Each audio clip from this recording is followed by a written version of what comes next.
Amém, queridos?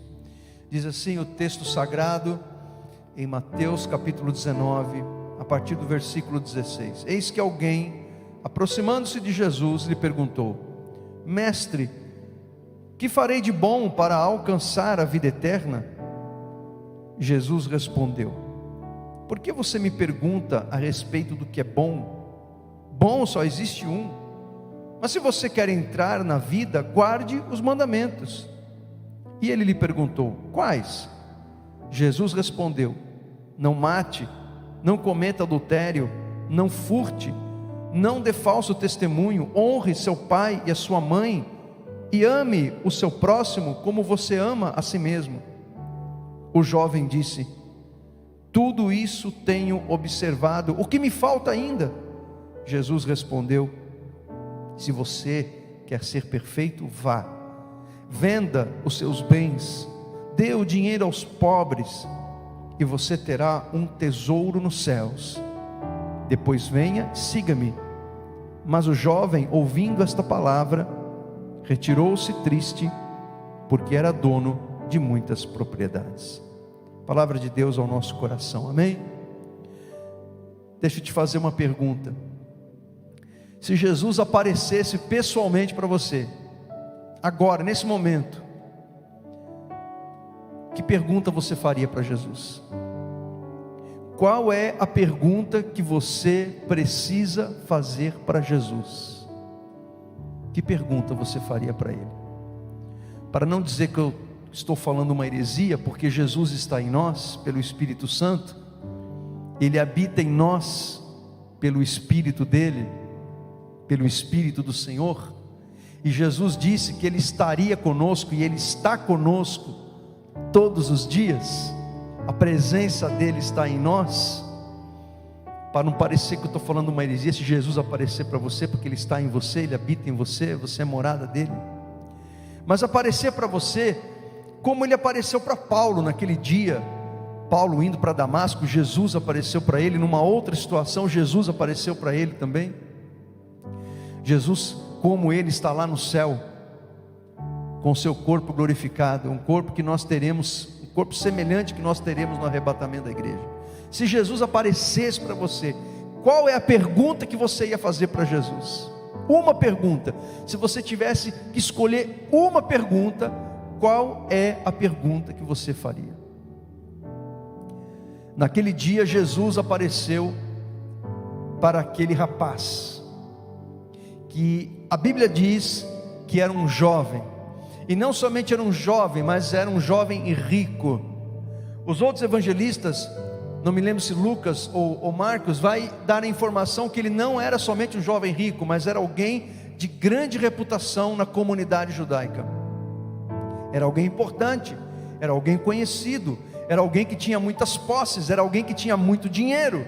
E quando ele encontra com Jesus, ele faz uma pergunta. Ele tinha muitas riquezas, dinheiro não era uma preocupação dele, ele tinha muitas riquezas, ele tinha muito dinheiro, mas ele tinha uma pergunta para fazer para Jesus. Nós pregadores, quando contamos e pregamos essa história, a gente tem muitas críticas a fazer a esse rapaz, e temos mesmo, e elas são justas, mas a gente tem que fazer um elogio, porque aquele rapaz, ele tinha um interesse a respeito das coisas espirituais. Ele poderia perguntar para Jesus: Senhor, como que eu faço para ter mais dinheiro? Como que eu faço para acumular mais riquezas? Como que eu faço para não perder os meus investimentos? Ele poderia ter feito esse tipo de pergunta, mas a pergunta dele era a respeito das coisas espirituais. E ele fez a seguinte pergunta para o Senhor: Senhor, o que eu tenho que fazer para alcançar a vida eterna? Ele tinha um conhecimento das Escrituras do Antigo Testamento. Esse é o tipo de pergunta de alguém que conhece as Escrituras Sagradas. O que eu tenho que fazer para herdar a vida eterna? A primeira coisa que eu noto nesse rapaz é que ele tinha um interesse sincero a respeito da sua vida espiritual.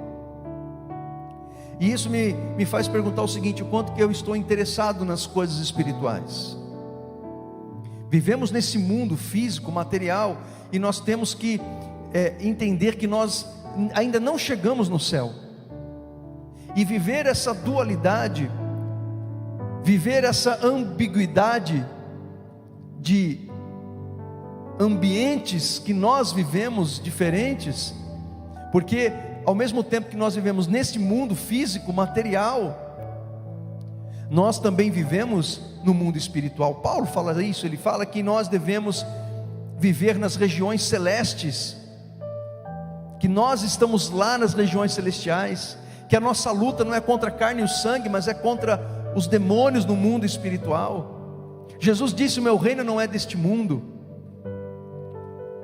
Paulo diz: olha, não pensei nas coisas deste mundo, pensai nas coisas que são do alto. Então nós vivemos essa dualidade, e vivê-la não é tão simples assim.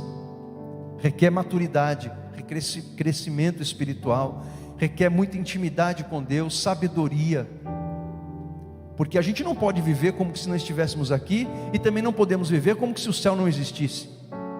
Paulo diz: nós não vivemos pelo que vemos, vivemos pelo que cremos.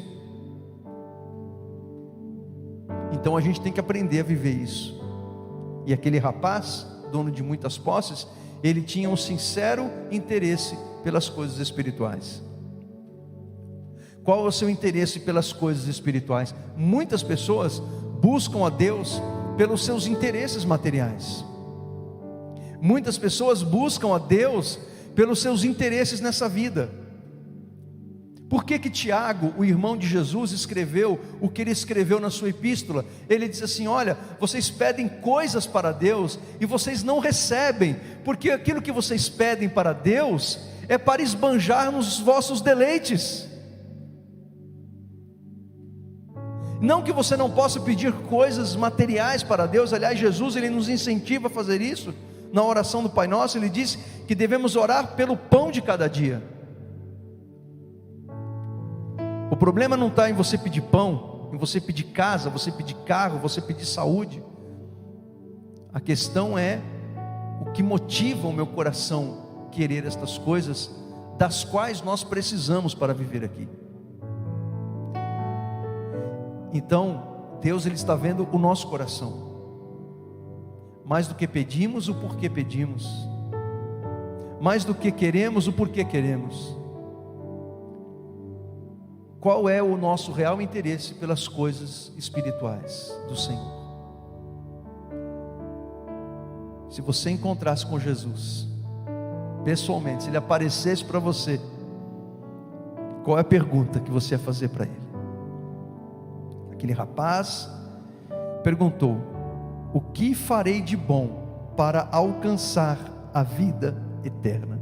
É muito interessante essa pergunta, porque ele está querendo dizer, a dúvida dele é o seguinte: o que ele tem que fazer? O que ele tem que fazer? Isso é interessante porque o Evangelho de Jesus nos ensina que a gente herda a vida eterna não é por aquilo que fazemos de bom. A gente herda a vida eterna por aquilo que Jesus fez de bom. A gente herda a vida eterna por aquilo que Jesus fez na cruz, não por qualquer coisa que façamos de bom. Por isso que a salvação é pela graça, como Paulo escreveu em Efésios capítulo 2, versículos 8 ao 10. Somos salvos pela fé, somos salvos pela graça, mediante a fé. E isso não vem de nós, vem de Deus, é um dom, é um presente de Deus. A graça de Deus está disponível a todo aquele que crê em Jesus, na sua morte, na sua ressurreição, na sua obra. O perdão de Deus está disponível a todas as pessoas, e as pessoas, os pecadores arrependidos, se apropriam da salvação pela fé, e gratuitamente Deus nos dá a salvação. Opera em nós um novo nascimento, nos transforma em novas pessoas, novas criaturas, pelo poder do Espírito e da palavra de Deus. Paulo continua dizendo lá em Efésios 2: isso não vem de nós, não vem de obras, para que ninguém se glorie. Ninguém vai poder chegar lá no céu e dizer: olha, eu estou aqui porque eu fui 10 não, fui 100. Eu estou aqui porque, olha, eu fui o máximo, eu fui sensacional, eu fui o cara. Ninguém vai poder chegar no céu e dizer isso. Todos nós, quando nos encontrarmos na Nova Jerusalém, olharemos uns para os outros e diremos: estamos aqui por causa de Jesus. Estamos aqui por causa da graça de Deus. Isso não é maravilhoso, irmãos? O que farei de bom? Se há algo louvável nessa pergunta, como que eu alcanço a vida eterna? Ele escorrega na banana quando pergunta: o que eu farei de bom? O que eu farei de bom? Nada podemos fazer de bom, porque Jesus já fez. Ele fez por nós. Ele morreu na cruz, os nossos pecados. Ele nos substituiu na cruz. Mas a dúvida dele é sobre a vida eterna. A dúvida dele é: eu quero, quando morrer, estar para sempre no seio de Abraão, no paraíso. É para lá que eu quero ir. Essa é a preocupação dele. Ele não quer ir para o inferno. Ele tem um genuíno interesse pela eternidade, pelas coisas espirituais. E ele tem uma dúvida, um grande ponto de interrogação: qual é o caminho? Qual é a via? Qual é o modus operandi? O que ele tem que fazer para alcançar a vida eterna? E aí Jesus responde para ele: você quer entrar na vida? Guarde os mandamentos. E ele pergunta para Jesus: quais são? E Jesus então começa a recitar os 10 mandamentos. E Jesus diz: não mate, não cometa adultério, não furte, não dê falso testemunho, honre seu pai e sua mãe, ame o seu próximo como você ama a si mesmo. E aí aquele rapaz disse assim: mas isso eu já tenho feito. Isso eu já tenho feito há muito tempo. Isso eu já tenho feito desde a minha meninice. O que me falta ainda? Havia um vazio dentro do coração daquele rapaz. Porque ele estava fazendo tudo aquilo e ele diz: mas o que me falta? Ele fala de uma falta, ele fala de um buraco dentro da alma dele. Sabe aquele buraco que a gente sente quando não tem Jesus? E esse buraco ele é tapado quando Jesus entra na nossa vida? Você já teve esse sentimento? Se você não teve, então acho que você precisa entregar sua vida para Jesus. Entreguei minha vida para Jesus aí, fui na igreja, me batizei, mas está tudo bem, parece que não mudou muita coisa. Então acho que você não teve uma experiência de encontro com Deus, porque é isso que esse cara está falando. Existe um buraco na alma dele, existe um buraco no coração dele.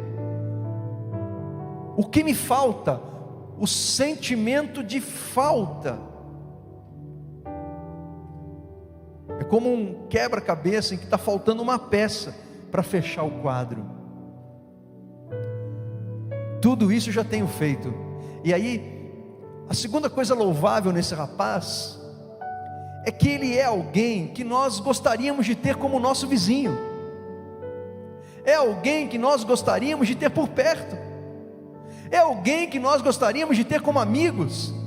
É alguém que nós gostaríamos de ter trabalhando com a gente no ambiente de trabalho. É alguém que nós gostaríamos de trocar ideia, de conversar, de compartilhar um almoço ou um café da manhã. Porque ele era uma pessoa correta no seu caminhar. Era uma pessoa que transmitia integridade, justiça, honestidade, porque afinal de contas, ele não roubava, ele não matava. Era alguém que, se você caminhasse com ele, ele não ia cobiçar a tua mulher ou a tua filha, ele ia ser fiel e leal à sua amizade. Uma pessoa 10, gente boa, cabra bom, alguém que nós gostaríamos de ter como amigo, como vizinho, ou quem sabe até para casar com a nossa filha. Afinal de contas, ele cumpriu os mandamentos, não é verdade? Então olha só quantas coisas positivas aquele rapaz tinha. Primeiro, ele tinha um interesse pelas coisas espirituais. Segundo, era alguém que procurava viver corretamente nesse mundo. Ele procurava viver uma vida íntegra, uma vida correta, e a base para essa vida correta eram os mandamentos, os 10 mandamentos. Mas havia uma falta, havia um vazio. Ele sabia no espírito dele que alguma coisa estava fora do lugar. Ele sabia, pela consciência da alma, pela consciência do espírito que nós temos, de que alguma coisa estava faltando, de que ele precisava de algo que ele não sabia o que era, para alcançar a vida eterna. E aí Jesus entrega a chave da resposta na mão dele. Jesus entrega a chave da resposta. E a chave dessa resposta, na verdade, está em 2 respostas. Jesus chega para ele e fala assim: se você quer ser perfeito, você vai ter que fazer 2 coisas. Primeiro, você vai ter que vender os seus bens, dar o dinheiro aos pobres, e aí você vai ter um tesouro nos céus. Qual era o problema daquele rapaz, gente? Se ele era um cara tão bacana, um cara tão legal, um bom cidadão, um bom judeu, talvez ele desse até ofertas gordas para a sinagoga que ele frequentava. Era alguém que as pessoas queriam ter por perto, gente boa, de dinheiro, de reputação, aquele tipo de gente que sempre tem pessoas em volta dela. Ele nunca estava sozinho, certamente. Mas Jesus está dizendo para ele: você precisa abandonar o Deus que toma o lugar do verdadeiro Deus no teu coração. Embora tantas qualidades, embora fosse visto pelas pessoas como alguém a ser seguido, ou que inspirava, ou que influenciava a vida das pessoas, Jesus está dizendo: você tem um Deus que toma o lugar do verdadeiro Deus no teu coração. Aquele moço era um moço muito rico, e Jesus está desvendando o coração dele, porque Jesus, ele faz isso com a gente. Jesus, ele desvenda o nosso coração.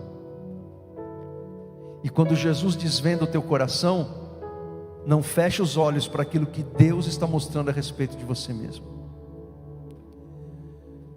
E Jesus então desvendou o coração daquele moço, porque o problema de alguém ser rico não é ser rico. A Bíblia fala de muitas pessoas que foram ricas, que serviram a Deus. Abraão era rico, Jacó se tornou rico, Isaac era rico, Davi era rico. Pessoas riquíssimas que serviram a Deus. Vamos lembrar de Zaqueu, que foi companheiro do Mateus, que escreveu essa história, que era chefe dos publicanos, o que era pior, porque a comissão da propina era maior para o Zaqueu. E quando Jesus entrou na casa de Zaqueu, que era um homem rico, por via da corrupção, Jesus não disse para Zaqueu: Zaqueu, vende tudo que você tem e dá aos pobres. Jesus disse? Não disse. Porque Jesus sabe o que cada ser humano precisa fazer, e abandonar e renunciar. Naquele dia o Zaqueu se converteu e disse: olha, eu vou restituir todo mundo que eu defraudei, que eu roubei.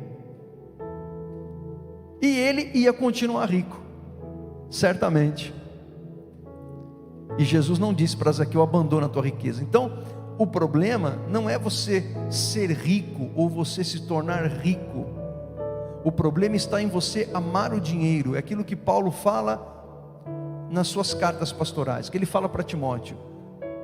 O problema está no amor ao dinheiro, porque o amor ao dinheiro é a raiz de todos os males. O problema não é você ter o dinheiro, e não importa a quantidade que você o tenha. O que importa é você amar o dinheiro, porque alguém pode ter 10 reais no bolso e ser um amante do dinheiro. Alguém pode ter 1 milhão na conta bancária e não amar o dinheiro. Porque essas coisas de soberba, de vaidade, de orgulho, soberba, vaidade, orgulho, humildade, não tem nada a ver com condição social. Não tem nada a ver com condição social. Tem a ver com o coração. E aquele moço, quando Jesus disse para ele: vende o que você tem, Jesus estava dizendo, em outras palavras, renuncia ao teu Deus, porque ele poderia ser alguém muito rico e ter Deus como Senhor da vida dele. Então a primeira coisa que ele tinha que fazer era abandonar o Deus dele. Era alguém religioso. Ele era religioso. Ele procurava seguir os mandamentos. Ele tinha interesse pelas coisas espirituais. Mas dentro do coração dele existia um Deus chamado riqueza. E Jesus fala do poder da riqueza. Ele diz que nós não podemos servir a 2 senhores. É muito interessante que quando Jesus diz isso, nós não podemos servir a 2 senhores. Jesus diz: não podemos servir a Deus e as riquezas. Jesus poderia ter falado de qualquer outro Deus, qualquer outra divindade pagã, mas Jesus fala da riqueza, que alguns tradutores traduzem como Mamon, que era o Deus pagão da riqueza. Jesus está dizendo que o poder que o dinheiro tem de corromper o coração humano. E é por isso que a gente que precisamos do dinheiro para viver nesse mundo, temos que saber vivê-lo de acordo com os princípios de Deus, para que o nosso coração não seja corrompido pelo poder que o dinheiro tem, ou que nós damos a ele. Então esse era o problema daquele rapaz. Não era o dinheiro em si, mas em ter transformado o dinheiro num Deus. Na verdade ele cria em Deus, ele tinha interesse nas coisas espirituais, mas a segurança dele não estava em Deus que ele cria. A alegria dele não estava no Deus que ele cria. A esperança, a segurança, a alegria, a paz que aquele rapaz tinha, estava depositada nas suas riquezas, nas suas posses, naquilo que ele tinha. E tudo aquilo rivalizava com Deus no coração dele. E Deus, Ele não pode dividir o nosso coração com qualquer outra coisa que a gente venha adorar. Seja riqueza, seja outra pessoa, seja as coisas desse mundo, seja o seu time de futebol, seja um lazer que você tenha, nada pode tomar o lugar de Deus no nosso coração. Para aquele rapaz, Jesus disse: renuncia o teu Deus, renuncia a tua riqueza, e já que vai renunciar, abençoa alguém com isso, dá aos pobres. O que Jesus, se aparecesse para nós, diria para mim e para você renunciar? Porque, gente, vamos combinar, esse cara dessa história, ele se parece com muitos dos crentes de hoje. Alguém que tem interesse pelas coisas espirituais, observa alguns mandamentos, mas Jesus não é o Senhor da vida dele. Jesus não é o Senhor. No trono do coração, Jesus não está lá, assentado, comandando, dirigindo de verdade a vida da pessoa. Ter interesse pelas coisas espirituais, gente, ter interesse, por que nós estamos aqui? Porque temos interesse nas coisas espirituais. Mas ter interesse nas coisas espirituais não significa que nós estamos realmente e definitivamente decididos em fazer o que Deus quer. e comprometidos com o que Deus quer. Gente, o inferno está cheio de gente que foi interessada pelas coisas espirituais, mas que não se comprometeram com elas, que não as abraçaram de verdade, que não as levaram a sério nas suas vidas. Aquele moço conhecia os mandamentos. Conhecer os mandamentos, alguns mandamentos, e colocar em prática alguns mandamentos, isso é bom, mas isso não significa que Jesus está integralmente sendo o Senhor da nossa vida. E é isso que Jesus está querendo dizer para aquele rapaz. Primeira coisa, você precisa abandonar esse Deus de D minúsculo que está aí na tua vida, que está no teu coração. Se Jesus aparecesse para mim e para você agora, qual divindade, qual Deus que está no nosso coração que a gente precisa abandonar, que a gente precisa deixar? Quem sabe um pecado, um vício, um comportamento destrutivo, algo que de repente só você sabe, mas ninguém. E Jesus está dizendo para você: abandone esse negócio, renuncia, deixa, se arrependa. E a segunda coisa que Jesus mandou ele fazer, porque não basta só fazer uma coisa, você tem que fazer outra, que é muito importante, porque Jesus, ele compara a libertação de demônios a uma casa. Não adianta Deus entrar na vida de alguém, limpar a vida da pessoa, os demônios serem expulsos, a casa ficar limpa e Jesus não entrar ali e fazer morada como Senhor, como dono da casa. Jesus disse que se os demônios voltarem e encontrarem a casa limpa e vazia, mas sem Jesus lá, sem Deus lá, aquele demônio vai voltar com 7 piores.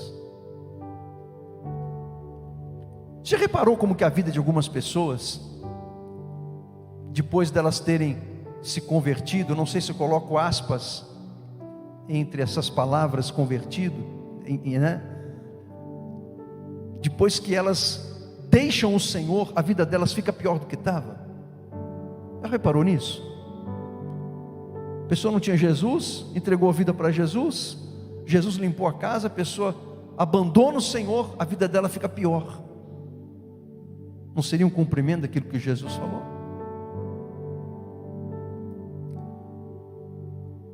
Então, limpamos a casa, limpamos o coração, abandonamos aquilo que não presta, aquilo que está tomando o lugar de Jesus na nossa vida. E aí Jesus chega e fala mais uma coisa: depois, venha e siga-me. Venha e siga-me. Eu fiquei, irmãos, pensando muito neste conselho, nesta ordem, ou nessa orientação de Jesus, e eu trouxe isso para mim, o quanto que de fato eu tenho seguido Jesus,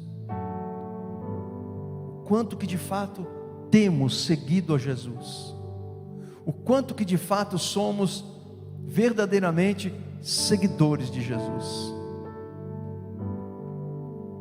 Jesus é realmente seguido por nós? Você realmente tem seguido o Senhor?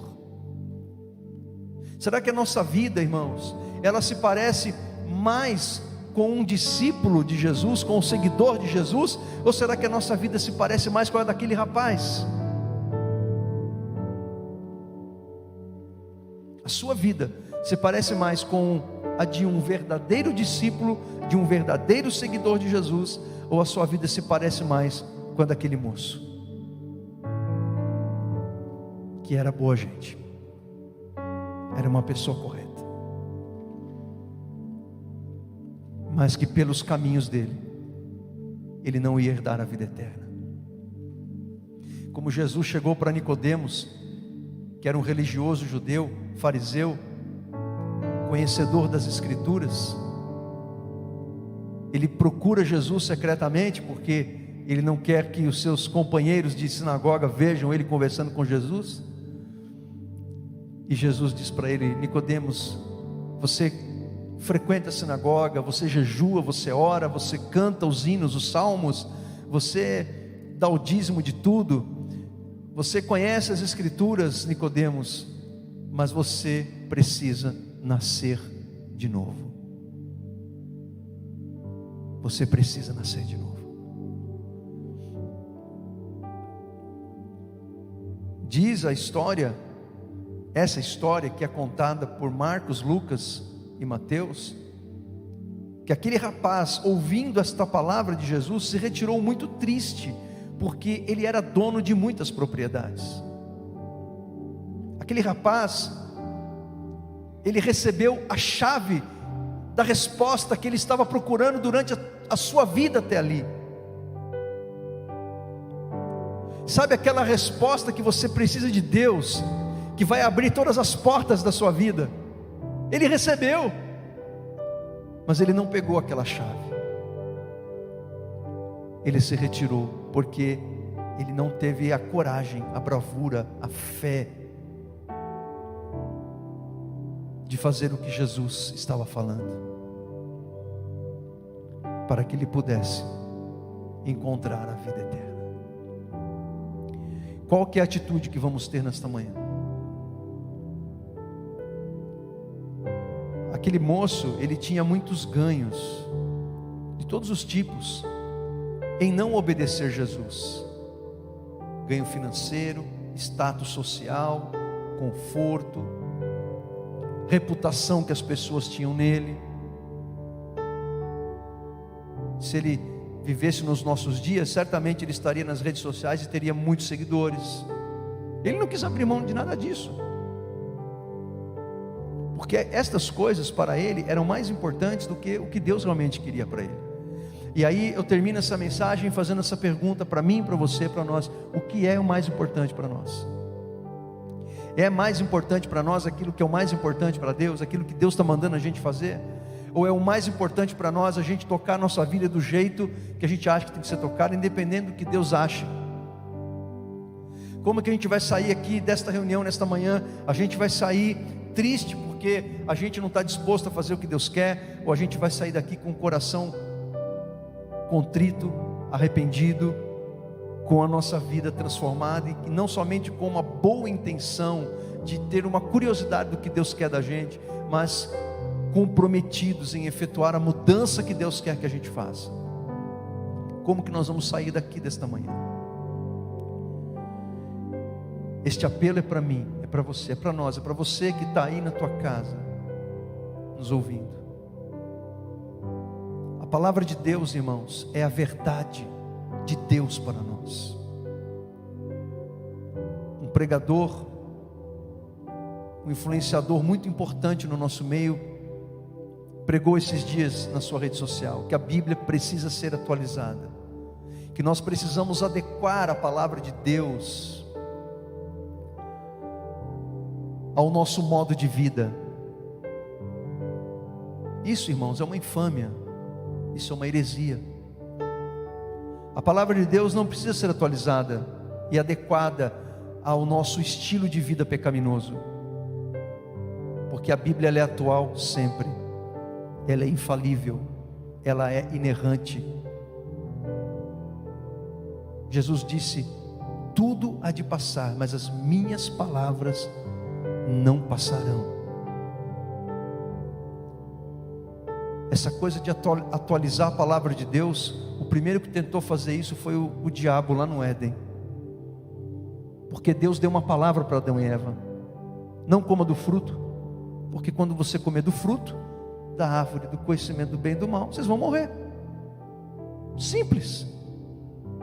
Aí aparece o diabo incorporado na serpente, e o diabo incorporado na serpente vai atualizar a palavra de Deus para Eva. Olha, o que Deus quis dizer na verdade é o seguinte: Presta atenção, Eva, eu vou explicar para você. E aí começou a mostrar para Eva, né, uma nova versão da palavra de Deus. A mesma coisa, o mesmo Satanás que apareceu no Éden, que enganou a Eva, o mesmo Satanás apareceu para Jesus no deserto, e o Satanás usou da mesma estratégia com Jesus. Olha como ele é patife.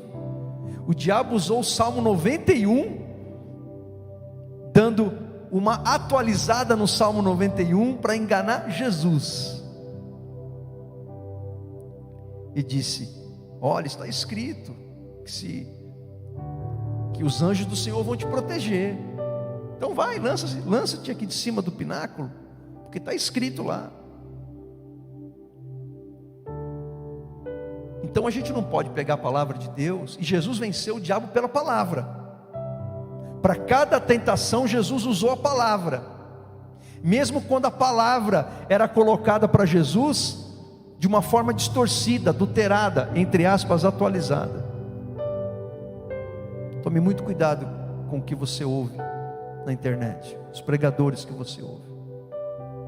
Tome muito cuidado.